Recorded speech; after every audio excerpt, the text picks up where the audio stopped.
Здравейте, хора! Много се извинявам за закъсняването на този клип, понеже е свързан с началото на учебната година, но не знам какво ми е оправданието всъщност.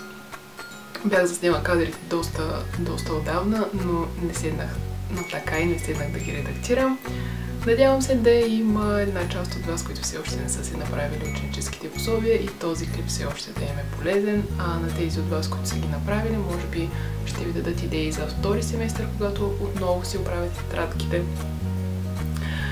Ако случа малко страдно е, понеже съм болна и другата седмица заминавам в Гърция на почивка. Няма да ми има една седмица, имайте го на предвид, ако изчезна от социалните медии. И определено ще се забавя, що се отнася до отговарянето на вашите съобщения. Ако искате да разберете как да разкрасите учебните си пособия, също така аповете, които използвам за училище, те ще са включени в това видео. И как да спечелите една от тези две раници, които съм напълнила с интересни, според мен интересни неща за една част от вас. Продължавайте да гледате видеото.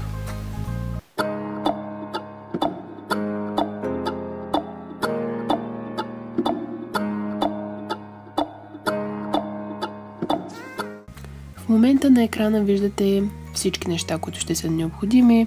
Използвах тетрадки, използвах картони, стикери, лепенки, двойно залепващо се тиксо, обикновено тиксо лепило и изобщо наистина каквото намерих вкъщи. Аз много обичам вместо да си пазя списанията, просто да отрязвам определени изрезки или изобщо да скъсам определена страница, която ми е харесала. В случая за направата на тази корица, както виждате, тя е вдъхновена от Tumblr и колажите, които се постват в Tumblr. Използвах точно такива изрезки от списания, които имам и смятам, че доста добре се получи. Използвах двойно залепващо се тиксо, след като си направих конфигурацията на изображенията, за да ги залепя върху корицата на тетрадката.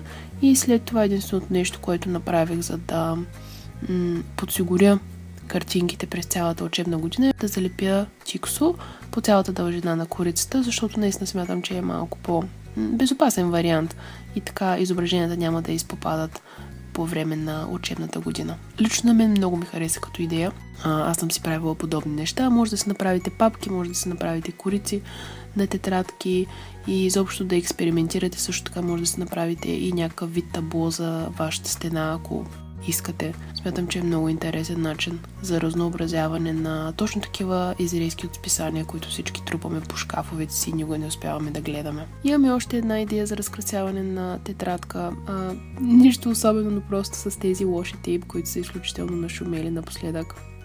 Изключително аз съм обсебена от тях. Исках да ви покажа как просто половината от корицата налепих с лошите, другата половина с обикновено доцветен картон и използвах тези полуперлички, които си бях купил от eBay за предишен DIY и ми бяха останали. Идва ред и на аповете, които според мен ще са ви полезни за училище. Предварително обяснявам, че тези апове са за iPhone-а ми. Не знам дали ги има и за Samsung. Вие трябва да си го проверите.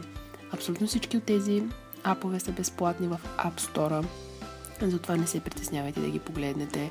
Както виждате, започнахме с iBook, който ми е вграден в телефона. След това имаме Bulgarian, който е обикновен речник, но ми харесва, че има дума за деня, която може да научите.